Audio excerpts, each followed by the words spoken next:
Another tremendous victory for the great and powerful Donald J. Trump. Another huge political victory for our great nation, this time through his vigorous support of Argentinian President Javier Milei, whose far-right party, La Libertad Avanza, secured over 41% of the vote in yesterday's election in Argentina. 41% may not sound like a lot, my friends, but you have to remember Argentina is a multi-party system. So they not only won, they've become more powerful. I love the news reports in the hours after an event like this happens because it's the closest you come to transparent, honest reporting, even from the left-wing legacy media, because they haven't yet had time to put their lies together, to coordinate the propaganda narrative they want to put forward. That'll probably happen. That's probably happening right now, this afternoon, this evening, and forever. We'll get the left-wing propaganda narrative about how Milei's victory is actually a bad thing for America. I'm sure we'll hear all about it. But in the hours immediately following the victory, you tend to get something resembling the truth. It's remarkable how that happens. Trump congratulates Argentina's Javier Milei after midterm election win. Look at that image. Look at that image. Sorry about all the pop-up ads, my friends. Victory, victory, victory. Argentina's markets rallied sharply after President Javier Milei's party pulled off a surprisingly strong victory in Sunday's legislative elections, defying investor fears of a setback that would jeopardize his free market overhauls and push the nation toward another economic crisis that has been avoided. Javier Milei has won a fresh mandate to remake Argentina. I love it when the lies have not yet come out. Argentine bonds and currency. This is what Trump invested 40 billion American dollars in. Surge after victory for Javier Milei's party. Investors bet that the electoral endorsement will keep president's market-friendly reforms on track. Milei wins big in midterms with chainsaw austerity, cutting government fat, his version of Doge. Argentine assets cheer Milei's election victory with a massive rally. Trump hails Milei's Argentina win, says U.S. made a lot of money.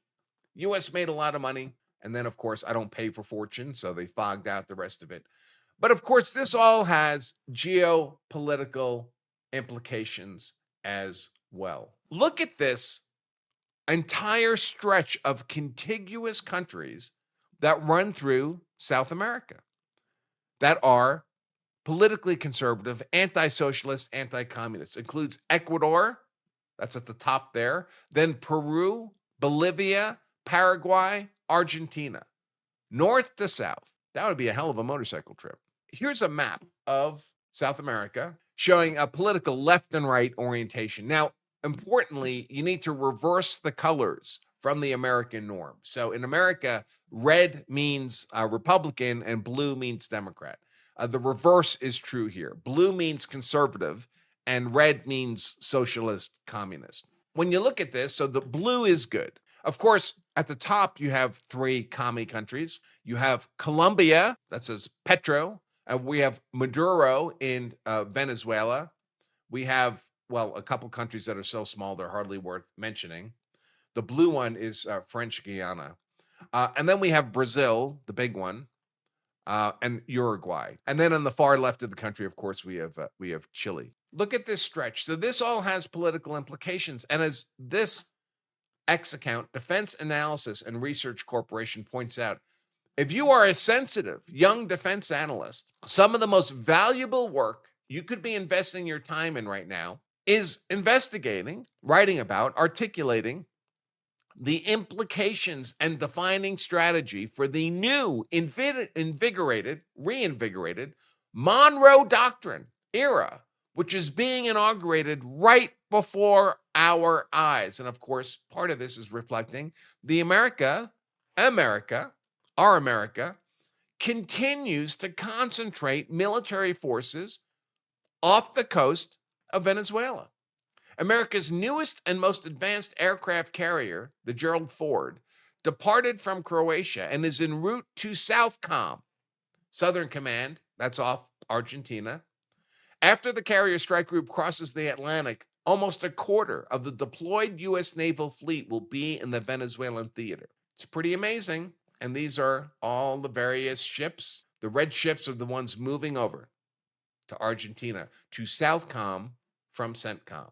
Pretty impressive stuff. So, what is the Monroe Doctrine, you may ask?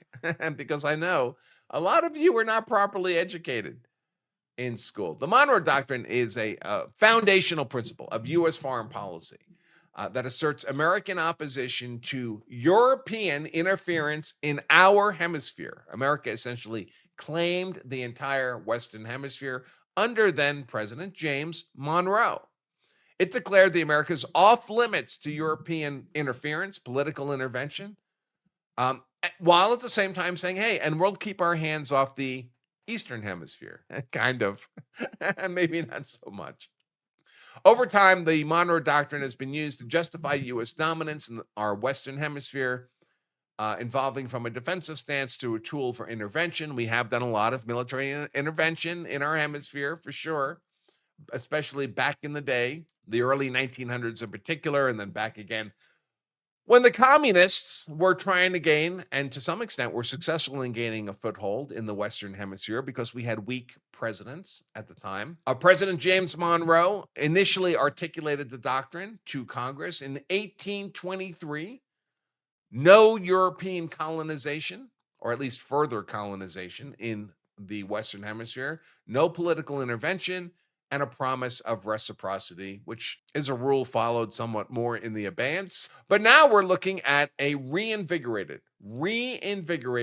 Monroe Doctrine, especially with the win in Argentina. And if you think that Trump is not thinking about this, and of course, all those military forces are off the coast of Venezuela, why?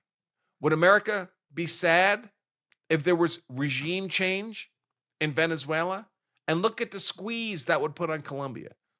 You think we can't help drive regime change in Colombia in this drug war we're fighting now against them? We could turn virtually all of South America into politically conservative territory and allies of the United States. And I guarantee you Trump is thinking about that every single day. Guava Ball says, if we are still about regime change, is that what we voted for? It seems the neocons are winning in foreign policy. No, because there's good ways and bad ways to do regime change. Just like there's good ways and bad ways to provide financial support to other nations, right? You could do a bailout and just give countries money, and that works out the same way as just giving people in America free stuff. It doesn't work to just give people stuff. Or you can make an investment, right? We all invest in our children. But smart parents, prudent parents, don't just give your children everything they want. Doesn't mean you don't invest in your kids. There's good ways and bad ways to do things. We want allies in the world. We want to support our friends in the world. Why wouldn't we want to do that? What sense would it make not to do that?